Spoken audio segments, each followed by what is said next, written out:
मित्रों, पूरे देश में कफ सिरप को लेकर एक पैनिक का माहौल है। मध्य प्रदेश में 9 और राजस्थान में 2 बच्चों की मौत के बाद यह आशंका जताई जा रही है कि कफ सिरप की वजह से 9 बच्चों की मौत हुई। लेकिन स्वास्थ्य मंत्रालय ने जो सफाई दी है उसे लेकर अब एक कंफ्यूजन का माहौल पैदा हो गया। बच्चों की मौत को लेकर क्या दावा किया जा रहा था और इस पर स्वास्थ्य मंत्रालय ने क्या सफाई दी है, यह आपको गौर से देखना और समझना चाहिए। मध्य प्रदेश में 9 बच्चों की मौत के लिए कोल्ड्रिफ और नेक्स्ट्रो डीएस सिरप को जिम्मेदार ठहराया जा रहा था। दावा किया जा रहा था कि इनमें डायएथिलीन ग्लाइकॉल नाम का एक केमिकल मिला है, जिसकी वजह से बच्चों की किडनी खराब हुई और उनकी मौत हो गई। लेकिन स्वास्थ्य मंत्रालय ने यह साफ किया है कि सिरप के सैंपल की जांच में डायएथिलीन ग्लाइकॉल नहीं पाया गया।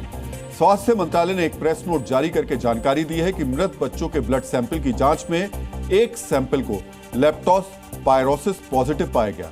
आसान भाषा में समझें तो यह गंदे पानी और मिट्टी की वजह से फैलने वाला एक जानलेवा इन्फेक्शन है। स्वास्थ्य मंत्रालय ने मध्य प्रदेश के अलावा राजस्थान में 2 बच्चों की मौत पर भी सफाई दी है। राजस्थान में 3 साल और 5 साल के बच्चों की मौत के लिए जिस सिरप पर सवाल उठ रहे थे, उसे लेकर स्वास्थ्य मंत्रालय ने कहा है कि इस सिरप को बच्चों में इस्तेमाल की सलाह नहीं दी जाती है। दोनों बच्चों के परिजनों ने यह सिरप सरकारी स्वास्थ्य केंद्र से लिया था, लिहाजा अब इसे लेकर एक्शन हुआ है। डॉक्टर और फार्मासिस्ट को सस्पेंड कर दिया गया। यानी कुल मिलाकर सरकार ने दोनों राज्यों में बच्चों की मौत के मामले में कफ सिरप को क्लीन चिट दे दी है। लेकिन अभी भी सवाल सिस्टम पर ही उठ रहे हैं। मध्य प्रदेश में बच्चों की मौत के लिए अगर कफ सिरप जिम्मेदार नहीं है तो फिर कौन है? इसका स्पष्ट जवाब कब मिलेगा? जब 7 सितंबर से ही एमपी में बच्चों की मौत का सिलसिला जारी है, तो अभी तक मौत की असल वजह का पता क्यों नहीं लगाया जा सका? राजस्थान में सरकारी स्वास्थ्य केंद्र से बच्चों को ऐसे सिरप क्यों दे दिए गए जो बच्चों के लिए जानलेवा है?